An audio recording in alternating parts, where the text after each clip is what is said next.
जय जवान जय किसान। साथियों, 11 जुलाई रविवार को जब चौधरी देवीलाल यूनिवर्सिटी में डिप्टी स्पीकर रणबीर गंगवा और सांसद सुनीता दुग्गल आई, तो जब भी किसानों को पता चला तो किसान विरोध करने के लिए वहां पहुंच गए। शांतिपूर्ण तरीके से विरोध कर रहे थे।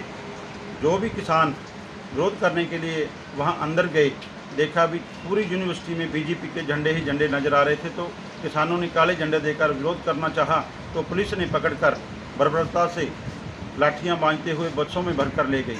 फिर हमारे दूसरे साथी गए। ऐसे प्रकरण शाम तक चलता रहा। हमारे साथी जाते रहे और गिरफ्तार पुलिस उनको करती रही। जब शाम को ये लोग जाने लगे, वापस जा रहे थे, तो वहाँ पर जब नेतृत्व था सभी को अरेस्ट कर लिया था। तो उसके बाद में जब ये बाहर निकलने लगे तो ये नहीं कह सकते हम भी हमारे किसान ऐसा काम करेंगे।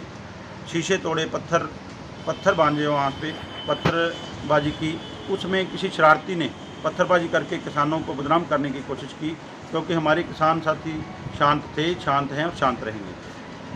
पहले पुलिस ने पूरी तरह लाठीचार्ज किया, उसके बाद जो धक्का मुक्की हुई वो पुलिस प्रशासन उसका जिम्मेदार है।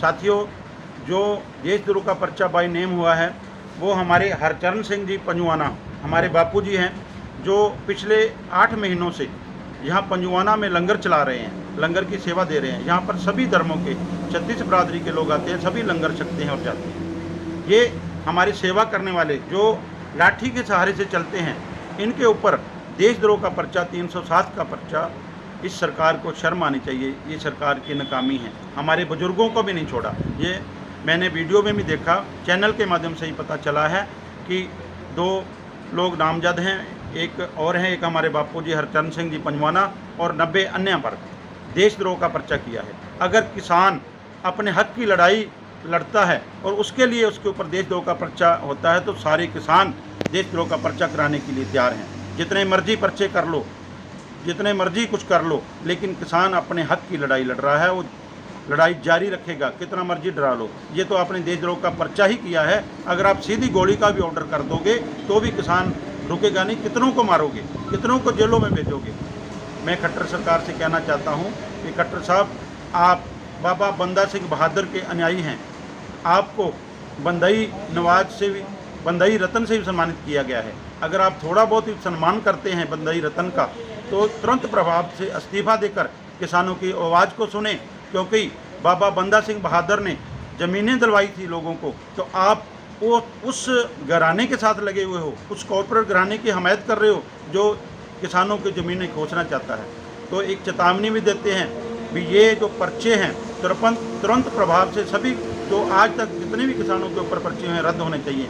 ये बापू हरचरण सिंह जी भारतीय किसान एकता के जिला के संरक्षक हैं हमारे जथेबंदी के।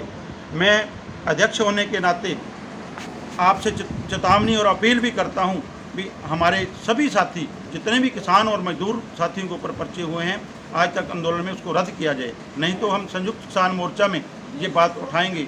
जो आदेश हमारे को संयुक्त किसान मोर्चा से होगा वो हम करेंगे। लेकिन जब तक तीनों काले कानून रद्द नहीं होते, MSP पर गारंटी कानून नहीं बनता, जितने मर्जी पर्चे कर लो, जितनी मर्जी जेलों में डाल दो, हमारा किसान और मजदूर अपनी जंग जारी रखेगा। हमारी ज़मीनों को, हमारे बच्चों को भविष्य के बचाने की जो जंग है ये जारी रहेगी। आपने सबसे पहले देशद्रोह का पर्चा हरियाणा सरकार पर होना चाहिए, CM खट्टर पर होना चाहिए, अनिल विज पर होना चाहिए।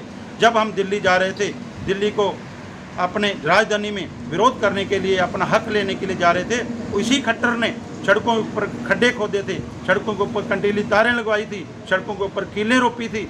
सबसे पहले देशद्रोह का पर्चा जो सरकारी संपत्ति को नष्ट किया उसके ऊपर होना चाहिए। अपने ही देशवासियों को ऐसे ट्रीट कर रहे थे जैसे कोई पाकिस्तान से आया, जैसे कोई बांग्लादेश से, चाइना से आया। हम इस देश के वासी हैं, हम देश के अन्नदाता हैं। हमारे कण कण से हम पेट भरते हैं, पूरी दुनिया का पेट भरते हैं। हमारे ऊपर अगर जाति करोगे तो बहुत महंगी पड़ेगी। पूरा देश जाग चुका है, आपकी करतूतों को देख रहा है। पूरे आप, हमारी लड़ाई सेंटर सरकार से है, केंद्र से है। आप बीच में बचौलिया का काम करके अपने नंबर ना बनाओ। ये हमारी लड़ाई तीनों काले कानून रद्द करवाने की है। आप हमारा साथ नहीं दे सकते तो कम से कम हमारे रास्ते का रोड़ा मत बने। आपको ये बातें भुगतनी पड़ेगी। कोई भी बीजेपी, जेजेपी या किसान विरोधी कोई भी राजनेता है किसी भी गांव में नहीं घुसने देंगे। आप कितना मर्जी जोर लगा लो, कितनी मर्जी फोर्स लगा लो, हमारे ऊपर लाठियां चला लो, गाड़ियां चढ़ा दो।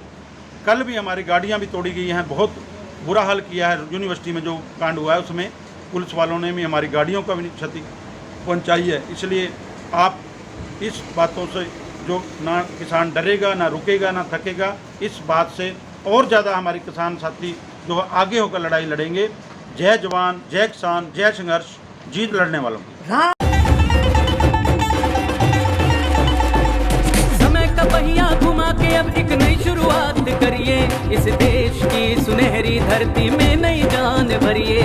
खिलखिलाते खेतों में खुशियों की बरखा करिए, अपने खेतों की फसलों से देश खुशहाल करिए। बेलारूस ट्रैक्टर, हाँ बेलारूस ट्रैक्टर, तकनीक विदेशी है, इसे देश के रंग में रंगिए। बेलारूस ट्रैक्टर का सब मिलके स्वागत करिए। बेलारूस ट्रैक्टर, तकनीक विदेशी, दिल देसी।